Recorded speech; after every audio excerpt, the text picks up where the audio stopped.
జై శ్రీరామ్. నమస్తే. మనము బ్రహ్మకుమారి సంస్థ పైన ఇంతకుముందు ఒక వీడియో చేయడం జరిగింది.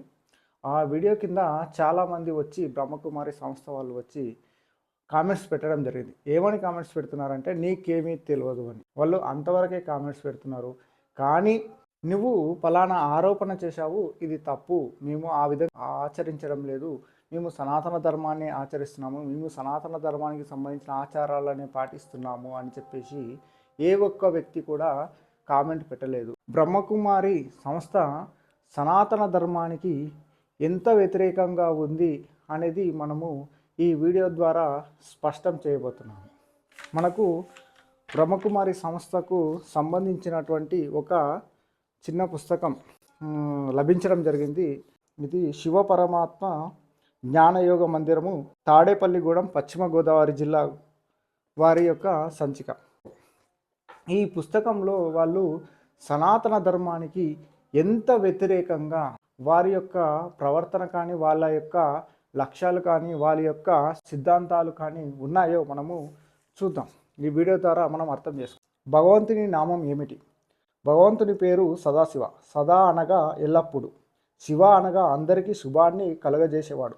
ఈ నామము కర్తవ్య నామం, ఏ మతానికి చెందినది కాదు. ఇక్కడ స్పష్టంగా చూడండి, వాళ్ళ యొక్క భగవంతుడు ఎవరు అంటే సదాశివన్ అంట. ఆ సదాశివ నామం ఏ ఒక్క మతానికి సంబంధించినది కాదు అని వీళ్ళు స్పష్టం చేస్తున్నారు. ఇక్కడనే వివిధ మతాల వారు వివిధ నామాలతో పిలుస్తారు. అవన్నీ అతని కర్తవ్యాలను సూచించేవే. అతడు ఏ మతానికి సంబంధించిన వాడు కాదు అని ఇక్కడ వీళ్ళు స్పష్టంగా మనకు చెప్తున్నారు. అయినప్పుడు మరి మా సనాతన ధర్మానికి మీరెందుకు వచ్చి ప్రచారం చేస్తున్నారు? మా హిందువుల దగ్గరికి వచ్చి మీరెందుకు మీ యొక్క మార్గాన్ని మా దగ్గర ప్రచారం చేస్తున్నాడు అనేది ఇక్కడ ప్రశ్న. శివుడు శంకరుడు ఇరువురు ఒకరేనా కాదా? శివుడు భగవంతుడు, శంకరుడు సూక్ష్మదేవత. చెప్పండి. ఇంతకుముందే చెప్పారు కదా, శివుడు అంటే వీళ్ళు చెప్పిన బ్రహ్మకుమారి శివుడు ఎవరైతే ఉన్నారో వాళ్ళు భగవంతుడు అంట, శంకరుడు సూక్ష్మదేవత అంట. శంకరుడు శివుని స్మృతిలో నిమగ్నమై ఉన్నట్లుగా శంకరుని ముందు శివలింగం చూపుతారు. శివుడు పరంధామ నివాసి, శంకరుడు సూక్ష్మ వతనవాసి. శివుడు కళ్యాణకారి, శంకరుడు వినాశకారి. శివుడు జ్యోతి బిందు స్వరూపుడు, శంకరుడు తపస్వి మూర్తి. చూడండి, వీళ్ళు మన సనాతన ధర్మంలోకి వచ్చేసి శివుడు వేరే శంకరుడు వేరే అంటున్నారు. మనము సాక్షాత్తు శంకర భగవానుడిని శివలింగ రూపంలో ఆరాధిస్తాం. వీళ్ళు మాత్రం ఏమంటున్నారు? ఈ బ్రహ్మకుమారి సంస్థ వాళ్ళు ఏమంటున్నారు? మీరు ఆరాధించే శివలింగం వేరు, శంకరుడు వేరు అంటున్నారు. మన సనాతన ధర్మం ప్రకారము, వేదాల ప్రకారము, పురాణాల ప్రకారము, ఇతిహాసాల ప్రకారము శివుడు శివలింగ రూపము, ఏదైతే శరీర రూపము ఉంటుందో శంకరుడు శివలింగ రూపము, ఇద్దరు ఒకటి. శివలింగాన్ని ఆరాధించడమే శంకర ఆరాధన, శివారాధన. కానీ వీరు రెండు వేరు అని చెప్తున్నారు. బ్రహ్మకుమారి ప్రకారము శివుడు వేరే శంకరుడు వేరే అని చెప్తున్నారు. బ్రహ్మకుమారి ప్రకారము భగవంతుడు ఎవరు? భగవంతునికి సదాశివ నామం ఉంది. ఆ సదాశివ నామము ఏ మతానికి సంబంధించినది కాదు అని ఇక్కడ స్పష్టం చేశారు. మరి ఈ భగవంతుడు ఎవరు? భగవంతుడు ఎవరో తెలుసుకునే ప్రయత్నం చేద్దాం. శివ పరమాత్మ 1937 సంవత్సరంలో దాదా లేఖరాజ్ అనే ఒక వృద్ధ మానవ శరీరంలోకి ప్రవేశించి ఈ జ్ఞానాన్ని అంతటినీ ప్రబోధించారు. ఆయనే ప్రజాపిత బ్రహ్మగా చిత్రపటంలో చూపడం జరిగింది. వాస్తవానికి బ్రహ్మ అంటే 3 తలలతో కమలాసనధారి అయి చేతిలో వేదశాస్త్రాలు ఉన్న వృద్ధ మానవ రూపాన్ని చూపిస్తారు.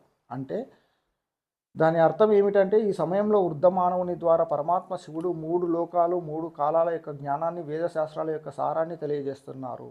ఈ విధంగా బ్రహ్మద్వార స్థాపన, రాబోయే స్వర్గంలో విష్ణువు యొక్క పాలన ఉంటుంది. బ్రహ్మ అనగా ఎవరో ఆధ్యాత్మిక రహస్యం ఎలాగైతే పైన చెప్పుకున్నామో అలాగే విష్ణువు అంటే లక్ష్మీనారాయణులు కలిసిన రూపం. రాబోయే స్వర్గంలో లక్ష్మీనారాయణుల పాలన ఉంటుంది.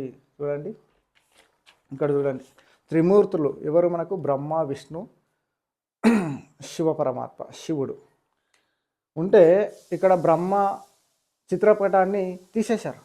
బ్రహ్మ చిత్రపటాన్ని తీసేసి ఇక్కడ దాదా లేఖరాజ్ని పెట్టారు. 1937 సంవత్సరం నుంచి మనకు బ్రహ్మ ఎవరు అంటే దాదా లేఖరాజ్. ఈ దాదాలేకర శరీరంలోకి శివ పరమాత్మ వచ్చి ఈ జ్ఞానాన్ని అంతటిని బోధిస్తున్నాడంట. మనకు ఈ బ్రహ్మకుమారుల ద్వారా తెలుస్తుంది. ఇక్కడ స్పష్టంగా అర్థమవుతుంది కదా. మన వేదాల ప్రకారము, మన పురాణాల ప్రకారము బ్రహ్మ ఎవరు?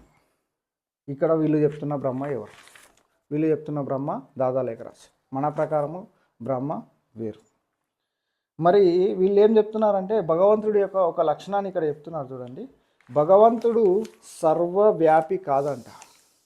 సనాతన ధర్మం ప్రకారము భగవంతుడు సర్వవ్యాపకుడు, సర్వాంతర్యామి, అన్నింటిలో తానే ఉన్నాడు, తనలోనే అన్నీ ఉన్నాయి అని మనకు భగవద్గీతలో అనేక శ్లోకాలు ఉన్నాయి. మనకు నరసింహ అవతారం, విష్ణుమూర్తి యొక్క నరసింహ అవతారము అందుగలడని సందేహము వలదు, ఎందెందు వెతికినా అందందు కలడు అని చెప్పేసి మనకు భక్త ప్రహ్లాద చెబితే నరసింహ అవతారం వచ్చింది. సర్వవ్యాపకుడు అనే దాన్ని నిరూపణ చేయడం కోసము నరసింహ అవతారం రావడం జరిగింది. ఇక్కడ వీరు చూడండి, ఈ బ్రహ్మకుమారి సంస్థ ఏమంటుంది? భగవంతుడు సర్వవ్యాపకుడు కాదు అంటుంది. ఇది సనాతన ధర్మానికి వ్యతిరేకమే కదా ఈ స్టేట్మెంట్ కూడా. ఇక్కడ మనకు దాదాలేకరాజు స్టేట్మెంట్ ఒకటి, శివుడు శంకరుడు వేరు అనే ఒక స్టేట్మెంట్ ఒకటి, ఇక్కడ భగవంతుడు సర్వవ్యాపకుడు కాదనే ఒక స్టేట్మెంట్. ఇవన్నీ కూడా సనాతన ధర్మానికి వ్యతిరేకంగానే ఉన్నాయి. యుగాల గురించి చెప్పారు. వీళ్ళ ప్రకారం యుగాలు ఏ విధంగా ఉన్నాయో మీకు ఫోటో కూడా ఇస్తాను. కలియుగము 1250 సంవత్సరాలంట, ద్వాపర యుగము 1250 సంవత్సరాలంట, త్రేతాయుగము 1250 సంవత్సరాలంట, సత్యయుగము 1250 సంవత్సరాలంట. మొత్తం కలిపితే 5000 సంవత్సరాలు అవుతాయి. ఈ 5000 సంవత్సరాలను ఎడారి మతాలు పాటిస్తాయి. 5000 సంవత్సరాలు సృష్టి జరిగిందని చెప్పేసి ఎడారి మతాలు పాటిస్తాయి. సనాతన ధర్మం ప్రకారము యుగాలకు ఎంత కాలమానం ఉంది? కలియుగము 4,32,000 సంవత్సరాలు, ద్వాపర యుగము వస్తుంది 8,64,000 సంవత్సరాలు, త్రేతాయుగము 12,96,000 సంవత్సరాలు, సత్యయుగము వస్తుంది 17,28,000 సంవత్సరాలు. మరి మన సనాతన ధర్మం చెప్పే లెక్కలకు, బ్రహ్మకుమారి సంస్థ చెప్పే లెక్కలకు చాలా దూరం ఉంది, చాలా వ్యతిరేకంగా ఉంది. కాబట్టి వీళ్ళు మన సనాతన ధర్మానికి సంబంధించిన వాళ్ళు కాదు. కేవలం ఫోటోలు వాడుకుంటారు, పేర్లు చెప్తారు, సత్యయుగం అంటారు, ద్వాపరయుగం అంటారు, భగవద్గీత అంటారు, అన్నీ చెప్తారు. కానీ వాళ్ళు చెప్పేది వేరే. మరి వీళ్ళది ఏ మతం? వీళ్ళే ప్రకటించుకున్నారు చూడండి. ఇక్కడ మనకు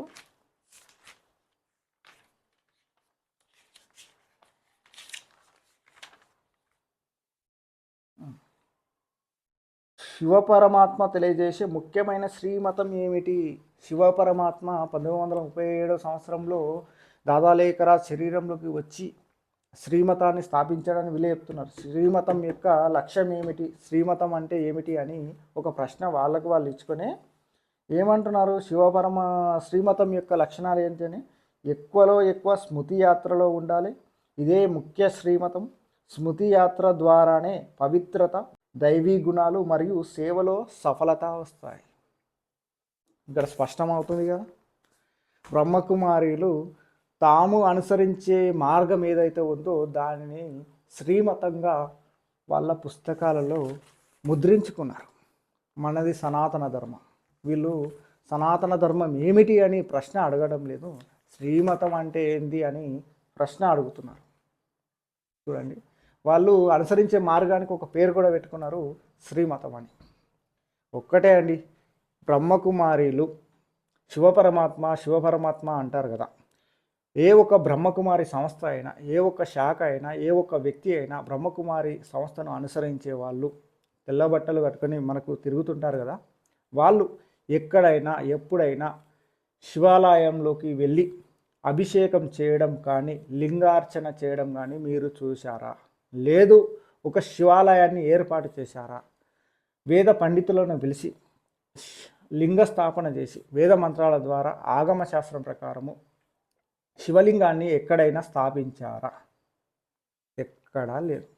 వీళ్ళు శివరాత్రికి ఎప్పుడైనా దేవాలయంలోకి వచ్చి లింగార్చన కానీ అభిషేకం కానీ చేశారా? ఎక్కడా చేయలేదు. ఒకవేళ చేసి ఉంటే చెప్పండి. వీళ్ళు ఎప్పుడైనా కాశీయాత్ర చేశారా? కాశీలోకి వెళ్ళి శివలింగాన్ని దర్శించుకున్నారా? శ్రీశైలంలోకి వెళ్ళి శివలింగాన్ని దర్శించుకున్నారా? ఈ ఏ శైవ క్షేత్రమైన కానివ్వండి, ఏ పుణ్యక్షేత్రమైనా కానివ్వండి, వీళ్ళు ప్రతిసారి శివ పరమాత్మ అంటారు కదా, శివ బాబా అంటారు కదా, మీరు ఎప్పుడైనా దర్శించుకున్నారా? ఎక్కడైనా మీరు ఏమైనా చేశారా? చెప్పండి. దానికి సమాధానం స్పష్టంగా చెప్పండి. ఎక్కడా ఉండదు. వీళ్ళు స్వయంగా ప్రకటించుకున్నారు. సదాశివ అంటే ఏ మతానికి సంబంధించిన నామము కాదు, పేరు కాదు అని. వీళ్ళు మతాలకు అతీతంగా ఉన్నారు. కానీ కేవలం వీళ్ళ యొక్క మార్గాన్ని సనాతన ధర్మానికి సంబంధించినటువంటి హిందువులకు మాత్రమే బోధిస్తారు. హిందువులను వాళ్ళ యొక్క మార్గంలోకి కలుపుకొని శ్రీమతాన్ని స్థాపించాలని, ఏదైతే దేవి దేవత మతాన్ని స్థాపించాలని వాళ్ళు కంకణబద్ధులై హిందువులను విడగొట్టే ప్రయత్నం చేస్తున్నారు. కాబట్టి సనాతన ధర్మం పట్ల వీళ్ళు అనుసరిస్తున్నటువంటి ఈ విధానాన్ని మేము తప్పుపడుతున్నాం. మాది వేదాలను అనుసరించి నడుచుకునే ధర్మం. వేదాల ప్రకారము, పురాణాల ప్రకారము, ఇతిహాసాల ప్రకారము అనుసరించి జీవించే విధానము మా సనాతన ధర్మం. మీరు మాత్రం దాదా లేఖరాజ్ చెప్పే మురళీలు ఏవైతే ఉన్నాయో 1937 సంవత్సరం ద్వారా అందులో ఏవేవో చెప్పుకుంటున్నారు, ఏవేవో ఆచరిస్తున్నారు. మీకు మాకు ఎటువంటి సంబంధం లేదు. దయచేసి మీరు ఇటువంటి ప్రచారం ఆపివేయండి.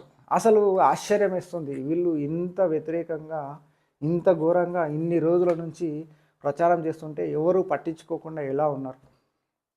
శివుడు వేరే, శంకరుడు వేరే అంటున్నారు. సత్యయుగానికి వేరే కాలమానం చెప్తున్నారు.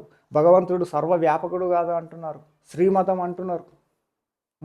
84 జన్మలు మాత్రమే ఉన్నాయంటున్నారు. ఇన్ని ప్రశ్నలు వేస్తున్నారు. విష్ణుమూర్తి, లక్ష్మీమాత వీళ్ళిద్దరూ సామాన్య రాజులు మాత్రమే, వాళ్ళు భగవంతులు కాదు అంటున్నారు. శంకరుడు, శ్రీకృష్ణ పరమాత్మ, విష్ణుమూర్తి అవతారమైన శ్రీరామ భగవంతుడు వీళ్ళందరూ కూడా సూక్ష్మ దేవతలంట.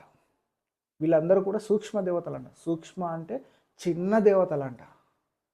ఈ విధమైనటువంటి స్టేట్మెంట్లు వీళ్ళ పుస్తకాల ద్వారా ఇస్తున్నారు. ఇచ్చుకుంటూ సనాతన ధర్మం అని చెప్పుకుంటూ ప్రజల్ని మోసం చేస్తూ హిందువులను తప్పుదారి పట్టిస్తున్నారు. కాబట్టి మేము ప్రశ్నించడం జరుగుతున్నది. మిమ్మల్ని ఎక్కడ మేము దుర్భాషలు ఆడాల్సిన అవసరం లేదు, కించపరచాల్సిన అవసరం కూడా లేదు. ఈ ప్రశ్నలన్నింటికి మీరు సమాధానం చెప్పండి. సనాతన ధర్మానికి ఇంత వ్యతిరేకంగా ఉన్న మీరు మా దగ్గర వచ్చి మీ ప్రచారం చేయడం ఎందుకు? మన సనాతన ధర్మానికి సంబంధించిన వాళ్ళు కాదు. వీళ్ళు ప్రత్యేకంగా శ్రీమతం అని చెప్పుకుంటున్నారు. వీరు చెప్పుకునే దేవుడి లక్షణాలు వేరే విధంగా ఉన్నాయి, మన దేవుడి లక్షణాలు వేరే విధంగా ఉన్నాయి. కాబట్టి వీళ్ళు మన ధర్మానికి సంబంధించిన వాళ్ళు కాదు అని ఇక్కడ స్పష్టం అవుతున్నది.